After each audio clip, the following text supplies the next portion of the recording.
అందరికీ నమస్కారం. నిన్నే వరిస్తా పార్ట్ 92. శివాంశు శ్రీనికను ఓదారుస్తూ ఉండగా వేదు వచ్చి, అన్నయ్య అందరూ మిమ్మల్నే చూస్తున్నారు అనేసరికి శ్రీనిక శివాంష్కి దూరంగా జరిగి, ప్లీజ్ ఏదో ఒకటి చెయ్యి అని చెప్పేసి వెళ్ళిపోతుంది. శివాంశు వెళ్తున్న శ్రీనిక వైపు చూసి సారీ జాను అనుకుని తను కూడా గుడి లోపలికి వెళ్తాడు. వేదు వీళ్ళిద్దరినీ చూసి అసలు ఏం జరుగుతుంది వీళ్ళ మధ్య, వదిన వాళ్ళ అమ్మ వాళ్ళకి వీళ్ళ పెళ్లి విషయం ఎందుకు తెలియదు, అన్నయ్య వదిన ఎందుకు దాస్తున్నారు, వదిన దేని గురించి అంత టెన్షన్ పడుతుంది అని ఆలోచిస్తూ తను కూడా వెళ్తాడు.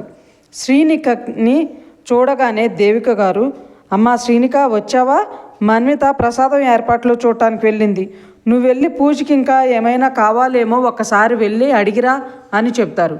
దేవిక గారు అలా అనగానే శ్రీనిక కంగారు పడుతూ అమృత గారి గురించి చుట్టూ చూస్తుంది. అమృత గారు అనసూయ గారితో మాట్లాడుతూ ఉంటారు. అది చూసిన శ్రీనిక కొంచెం స్థిమితపడి అలాగే అత్తయ్య అంటూ అక్కడి నుండి పూజారి గారి దగ్గరికి వెళ్తుంది. శ్రీనికని వాళ్ళ అమ్మగారి గురించి టెన్షన్ పడుతూ ఉంటే హితేష్ అమ్మగారు మధుర గారు అక్కడికి వచ్చి, నేనేమైనా హెల్ప్ చేయాలా శ్రీనిక అని అడుగుతారు. ఆహా వద్దా ఆంటీ అంటుంది కొంచెం ఇబ్బందిగా నవ్వుతూ. మీ అమ్మ నాన్న వచ్చారా అని అడుగుతారు హితేష్ అమ్మగారు. వచ్చారా ఆంటీ, కానీ నాన్న ఈ పక్కనే ఏదో పని ఉందని 10 నిమిషాల్లో వస్తానని వెళ్ళారు అని చెబుతుంది శ్రీనిక. ఇంతలో శివాంశు వచ్చి ఆమె పక్కనే నిలబడి ఆమె భుజం చుట్టూ చేతులేసి, ఏంటి మా మీ కోడలతో సీక్రెట్గా మాట్లాడుతున్నావు అని అడుగుతాడు. మధుర గారు, హితేష్ అమ్మగారు శివాంశు చెంప మీద చిన్నగా ఒకటేసి, నాకు నా కోడలికి 1,00,000 సీక్రెట్లు ఉంటాయి, మధ్యలో నీకెందుకురా అంటారు. అబ్బో తనేదో నీ సొంత కోళ్ళు అన్నట్లు ఫీల్ అయిపోతున్నావే అంటాడు కళ్ళెగరేసి. ఇప్పుడైనా నా కోడలు కాకుండా పోయిందా అంటారు ఆవిడ సీరియస్గా. వామ్మో కోపమే, నాకు భయమేస్తుంది, నేను వెళ్ళిపోతున్నాను అంటూ ఆవిడ బొగ్గ మీద ముద్దు పెట్టి అక్కడి నుండి వెళ్ళిపోతాడు. మధుర గారు వెళ్తున్న శివాంశం చూసి నవ్వుతూ, పిచ్చి విధవ, నాకు నా కొడుకు నువ్వు వేరువేరు కాదురా అంటూ శ్రీనికను చూసి, ఏంటి శ్రీనిక అలా చూస్తున్నావు, సొంత కొడుకు కాకపోయినా శివ మీద ఎంత ప్రేమ ఏంటానా అని అడుగుతాను. శ్రీనిక మధుర గారిని అలానే చూస్తుంటే, దేవిక కంటే 5 ఏళ్ళు ముందే నాకు పెళ్ళైనా నాకు పిల్లలు పుట్టలేదు, అందరూ నన్ను తక్కువ చేసి మాట్లాడుతున్నారని ఆయన అందరికీ దూరంగా తీసుకుని వచ్చేశారు.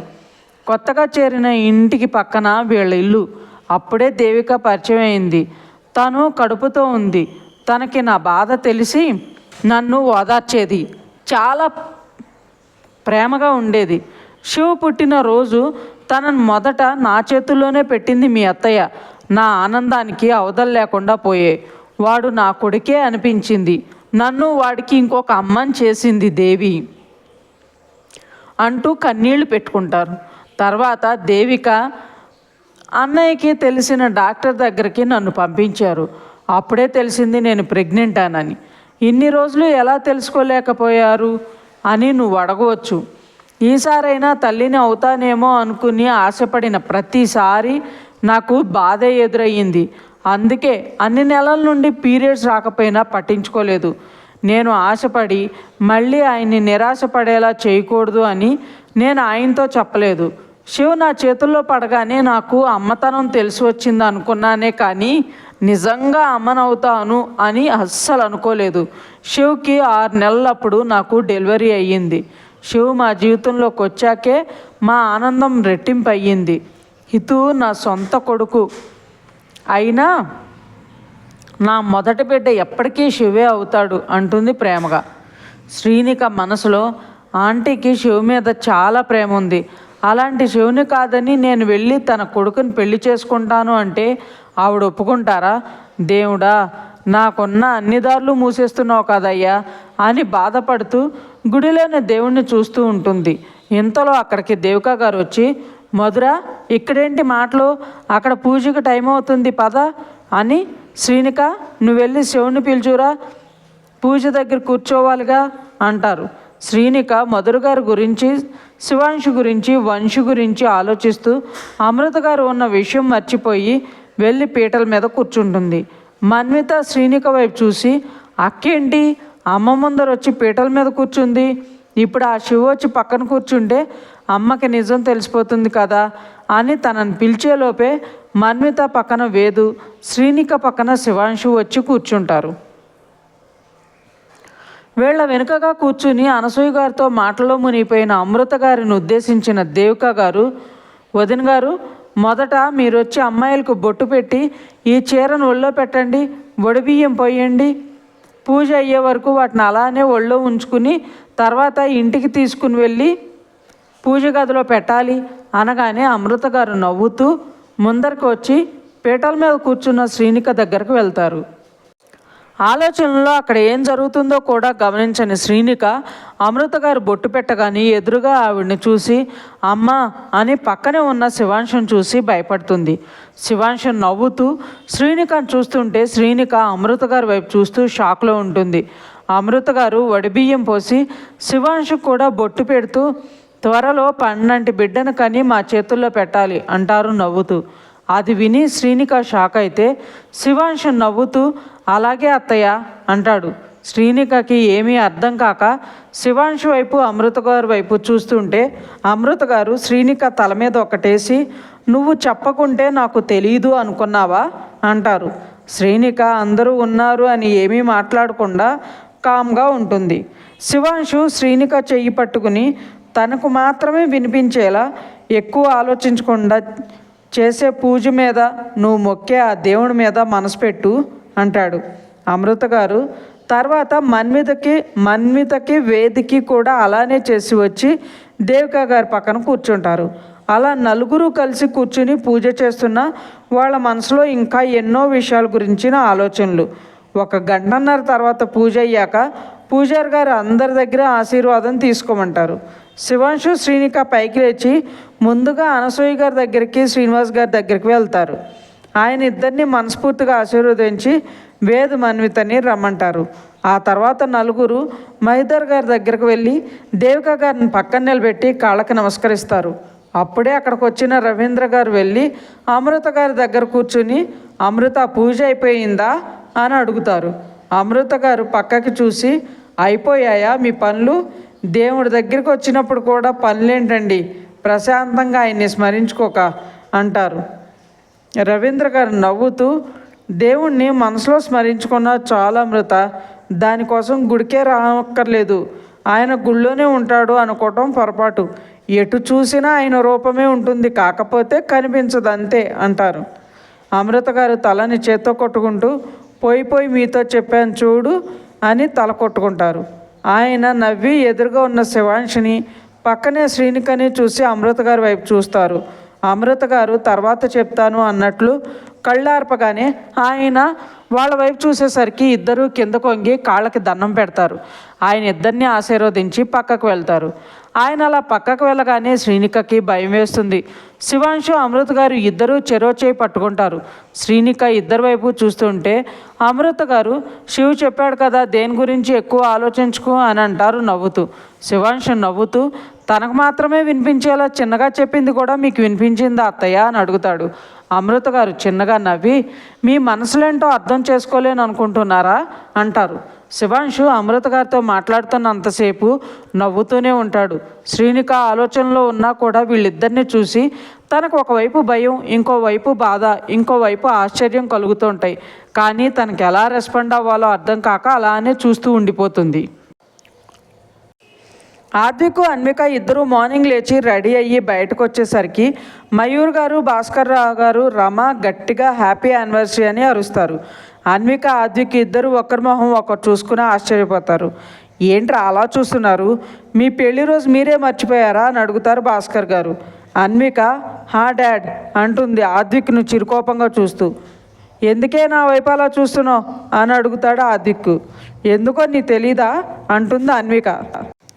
హలో మేడం, నేను ఒక్కడనే మర్చిపోలేదు, తమరకు కూడా మన పెళ్లి రోజు గుర్తులేదు. నన్ను ప్రేమించి మావయ్యతో గొడవపడి మరీ పెళ్లి చేసుకున్నావు, అలాంటిది నీకే గుర్తులేదు అంటుండగానే ఓహో అందుకని ఇష్టం లేకుండా పెళ్లి చేసుకున్నాను, నాకెలా గుర్తుంటుందో అంటావు అంతేనా అంటుంది.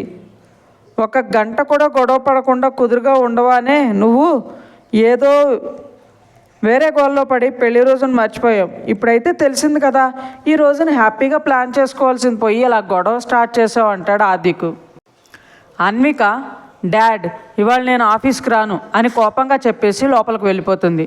భాస్కర్ గారు, మయూర్ గారు ఒకరిని వైపు ఒకరు చూసుకుని, మీకు గుర్తుంటుంది కదా మేమేదో సర్ప్రైజ్ ప్లాన్ చేద్దామని మేమనుకుంటే ఇదేంటి అది ఇలా అయ్యింది అంటారు. ఆద్విక్ నవ్వి, తనకి నాతో గొడవ పడటానికి ఏదో రీజన్ కావాలి మావయ్య, అందుకే అలా చేస్తుందంటాడు. మయూర్ గారు నిట్టూర్చి, ఇలా అయితే ఎలా, అది లైఫ్ అంటే ఎప్పుడు గొడవలేనా, ఉండు నేను వెళ్ళి తనతో మాట్లాడేసి వస్తాను అని వెళ్తుంటే, అత్తయ్య తన గురించి నేను చూసుకుంటాను, మీరు కంగారు పడకండి, నాకు తనతో గొడవ పడటం ఇష్టం, నాతో బుజ్జగించుకోవటం ఇంకా ఇష్టం, తను ఎప్పుడు నా ప్రెజెన్స్ని కోరుకుంటుంది, అందుకే ఇలా చేస్తుంది అంతే, తనకి నాతో రోజు ఇలా మొదలవడమే నచ్చుతుంది అంటాడు ఆద్విక్. మయూర్ గారు నవ్వుతూ, సరిపోయారు ఇద్దరు, మరైతే వెళ్ళి బొజ్జగించుకుని పిలుచుకునిరా అంటారు. ఆద్విక్ అన్వి కోసం రూమ్లోకి వెళ్ళేసరికి పిల్లోస్ అన్నీ నేలమే పడిపోయి ఉంటాయి. వాటికి తోడుగా బెడ్షీట్స్, ఫ్లవర్ వాజు పగిలిపోయి అందులో పూలు కూడా నేల మీద పరుచుకుని ఉంటాయి. అన్విక కోపం చూసి ఆద్విక్ నవ్వుకుంటూ కబోర్డ్ దగ్గరకు వెళ్ళి ఒక బాక్స్ను తీసుకుని ఆద్విక దగ్గరకు వెళ్తాడు. అన్విక ఆద్విక్ వచ్చి చూసి పట్టించుకోకుండా వెళ్ళి బెడ్ మీద బోర్లా పడుకుంటుంది. ఆద్విక్ వెళ్ళి ఆ బాక్స్ను టేబుల్ మీద పెట్టి బెడ్ మీదకు వెళ్ళేసరికి అన్విక ఆద్విక్ తగలకుండా దూరంగా వెళ్తుంటుంది. ఆద్విక్ నవ్వుతూ, మరీ ఎక్కువ జరక్కు, కింద పడిపోతావు అంటాడు. అన్విక కోపంగా, పడినా పర్వాలేదు కానీ నీకు దగ్గరగా మాత్రం అస్సలు ఉండను అంటుంది ఇటు తిరగకుండా. అన్విక పిచ్చితనానికి చిన్నపిల్లల బిహేవ్ చేయడాన్ని చూసి ఆద్విక్కి ఎక్కువ నవ్వు వస్తుంటే ఆపుకుంటూ మీద చెయ్యేసి అన్వికని తన వైపు తిప్పుకుంటాడు. అన్విక కళ్ళు మూసుకుంటుంది. ఆద్విక్, ఎందుకు బంగారం నా మీద అంత కోపం అంటాడు. కోపం కాక ఆనందంగా ఉండాలా, నీకు నా మీద ప్రేమనే లేదు అది, అందుకే మన లైఫ్లో ఎంతో ఇంపార్టెంట్ డే నువ్వు మర్చిపోయావు అంటుంది ఏడుస్తూ. ఆద్విక్ అన్విక కళ్ళ నీళ్లు తుడిచి తన కళ్ళ మీద ముద్దు పెడుతూ, నువ్వు నా జీవితంలో అడుగు పెట్టిన నా గమ్యం ఏంటో నా వాళ్ళు ఎవరో తెలుసుకునేలా చేసి, నీ ప్రేమని అందాన్ని నా సొంతం చేసేలా చేసి, నా లైఫ్ని ఎంతో అందంగా మార్చిన రోజుని నేనెలా మర్చిపోతానురా అంటాడు ప్రేమగా.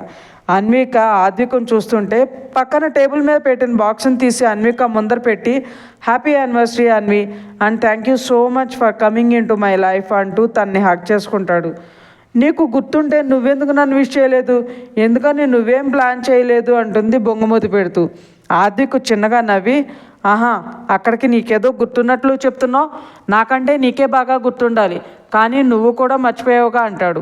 అన్విక తన పక్కనే ఉన్న గిఫ్ట్ తీసి ఆద్విక్ ముందు పెట్టి, నేనేమీ మర్చిపోలేదు, నైట్ అత్త గురించి బాధపడుతూ ఉన్నావు కదా అని అందుకే చెప్పలేదు, అక్కడికి నువ్వు సెట్ అయ్యాక చెప్దాం అనుకునే నోరు తెరిచేలోపే నువ్వు నా నోరు మూయించావు అంటుంది.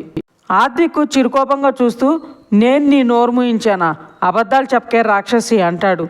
నేనేం అబద్ధాలు చెప్పడం లేదు, నేను నీతో మాట్లాడే టైంకి 12 అయ్యింది, అప్పుడు నువ్వే నేనేమీ ఫీల్ అవ్వడం లేదు పడుకో అన్నావు అంటుంది.